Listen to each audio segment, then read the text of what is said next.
Hello guys, welcome to my channel. दोस्तों, आज हम लोग पॉलिटिकल साइंस का इंपॉर्टेंट क्वेश्चन राष्ट्रीय मानव अधिकार आयोग की विवेचना करेंगे। दोस्तों अगर आप चैनल पर नए आए हो तो प्लीज चैनल को सब्सक्राइब करें, वीडियो को लाइक करें, ज़्यादा शेयर करें। दोस्तों, ये क्वेश्चन हमारा semester 1 end semester 3 MDC paper दोनों के लिए इंपॉर्टेंट है। ठीक है, आइए गाइस हम लोग पहले जानते हैं कि राष्ट्रीय मानव अधिकार क्या है। ठीक है, तो राष्ट्रीय मानव अधिकार किसी भी सभ्य समाज, ठीक है, सभ्य समाज के लोगों के लिए आधारशिला होता है।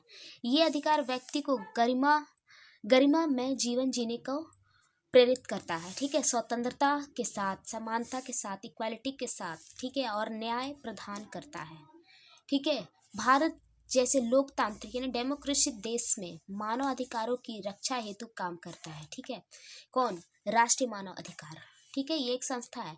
इन अधिकारों की रक्षा और संवर्धन, ठीक है, संवर्धन यानी तरक्की के लिए सरकार ने राष्ट्रीय मानव अधिकार आयोग, national human rights commission NHRC की स्थापना की। ठीक है, लोगों के लिए जो कि लाचार हैं, जो अपने हक के लिए नहीं लड़ सकते, उनके लिए। ठीक है, यह स्वतंत्र और एवं वैधानिक संस्था है जो मानव अधिकारों के संरक्षण और महत्वपूर्ण भूमिका निभाता है, मानव अधिकार के लिए कार्य करता है। ठीक है, राष्ट्रीय मानव अधिकार। आई होप आपको यहाँ तक समझ में आया होगा। अब हम लोग पॉइंट बाय पॉइंट समझेंगे। तो स्थापना एवं कानूनी आधार क्या है? राष्ट्रीय मानव अधिकार आयोग की स्थापना कब हुआ? 12 अक्टूबर 1993 में हुआ। ठीक है, मानव अधिकार के उसके अधिकार संरक्षण अधिनियम 1993 के अंतर्गत आती है। ठीक है, इसका मुख्यालय नई दिल्ली में स्थित है जो केंद्र सरकार से स्वतंत्र होकर कार्य करती है। ठीक है, इस अधिनियम में मानव अधिकारों की रक्षा से संबंधित प्रावधान के लिए कार्य किया जाता है। ठीक है, इससे रिलेटेड कार्य किया जाता है मानव के अधिकारों के लिए स्पष्ट रूप से परिभाषित किया है। ठीक है, मानव अधिकार के लिए। ठीक है, संस्थान एवं कानूनी आधार। दूसरा पॉइंट क्या है? मानव अधिकार की अवधारणा। मानव अधिकार के कॉन्सेप्ट क्या है? मानव अधिकार संरक्षण अधिनियम 1993 के अनुसार मानव अधिकार वे अधिकार है जो मानव के जीवन के लिए स्वतंत्रता जरूरी है, समानता, इक्वालिटी जरूरी है, ठीक है, जीवन में, और गरिमा से संबंधित तथा जिन्हें भारतीय संविधान या अंतर्राष्ट्रीय संधियों द्वारा मान्यताएं प्राप्त है। ठीक है, मानव अधिकार की अवधारणा को। ठीक है, अब तीसरा, आयोग की संरचना। ये भी एक संस्था है। राष्ट्रीय मानव अधिकार आयोग एक सदस्यीय संस्था है। ठीक है, इसमें मल्टीपल मेंबर्स शामिल हैं। ठीक है, जिसका अध्यक्ष है भारत के सेवानिवृत्त मुख्य न्यायाधीश। ठीक है, एक सदस्य सर्वोच्च न्यायालय के सेवानिवृत्त न्यायाधीश, एक सदस्य किसी उच्च न्यायालय के सेवानिवृत्त मुख्य न्यायाधीश।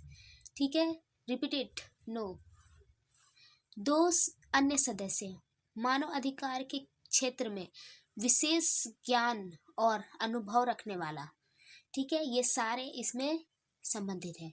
इसके अतिरिक्त कुछ सदस्य और भी है, जैसे कि राष्ट्रीय अनुच्छेद जाति आयोग के अध्यक्ष, राष्ट्रीय अनुसूचित जनजाति आयोग के अध्यक्ष जो कि मानव अधिकारों के लिए कार्य करती है, राष्ट्रीय महिला आयोग के अध्यक्ष जो महिलाओं के अधिकारों के लिए कार्य करती है, राष्ट्रीय अल्पसंख्यक आयोग के अध्यक्ष जो कि कम लोगों के लिए कार्य करती है, जो अल्पसंख्यक है, ठीक है, उनके अध्यक्ष है। ठीक है, आयोग के उद्देश्य राष्ट्रीय मानवाधिकार आयोग के प्रमुख उद्देश्य निम्नलिखित है। मानव अधिकार के उल्लंघन को रोकना। मानव के अधिकार जो हमारे और आपके अधिकार है, जो राइट्स है, ह्यूमन राइट्स, उसके उल्लंघन को रोकता है। ठीक है, आयोग के उद्देश्य पीड़ित को न्याय दिलाने का कार्य करता है, सहायता प्रदान करता है। ठीक है, मानव अधिकारों के प्रति जागरूकता फैलाता है, मानवाधिकार से संबंधित कानूनों एवं नीतियों को लाता है और सुधार एवं सुझाव देता है। ठीक है, आयोग के उद्देश्य। ये भी एक संस्था है जो कि सरकार के अंतर्गत ही है सारे के सारे, लेकिन मानव अधिकार के लिए कार्य करते हैं। उसके बाद आयोग के कार्य। राष्ट्रीय मानव अधिकार आयोग के कार्य। ये भी एक संस्था है। मानव अधिकार के उल्लंघन या लापरवाही की शिकायतों की जांच करता है ये। ठीक है, हिरासत, जेल, सुधार गृह, मानसिक चिकित्सालय आदि निरीक्षण कार्य करता है। ठीक है, न्यायालय के अनुमति से मानव अधिकार से जुड़े मामलों का हस्तक्षेप करना इसका कार्य है। ठीक है, पीड़ित व्यक्तियों को मुआवजा और राहत दिलाता है, सिफारिश करता है सरकार को।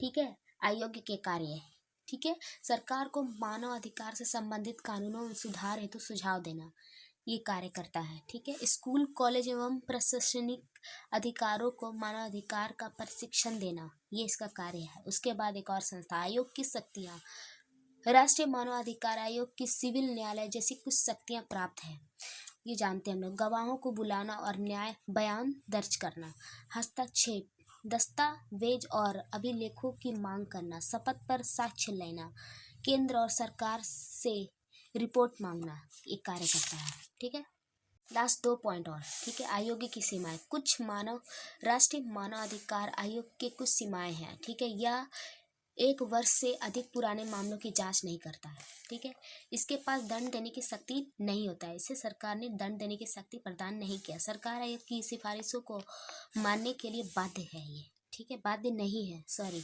राष्ट्रीय मानवाधिकार आयोग का महत्व क्या है? लोकतांत्रिक व्यवस्था, डेमोक्रेटिक व्यवस्था को मजबूत करता है। ठीक है, कौन? राष्ट्रीय मानवाधिकार। ठीक है, पहला ही पॉइंट, मानवाधिकार के उल्लंघन पर निगरानी रखता है। कमजोर, गरीब और वंचित वर्ग यानी दलित वर्गों के लोगों की आवाज बनता है राष्ट्रीय मानवाधिकार। ठीक है, मानवाधिकार की संस्कृति को बढ़ावा देता है। हर एक व्यक्ति, हर एक इंसान किसी न किसी ट्रेडिशन, किसी न किसी धर्म से जुड़ा है, तो उस धर्म को और उस संस्कृति को, उस ट्रेडिशन को बढ़ावा देता है कौन? राष्ट्रीय मानवाधिकार।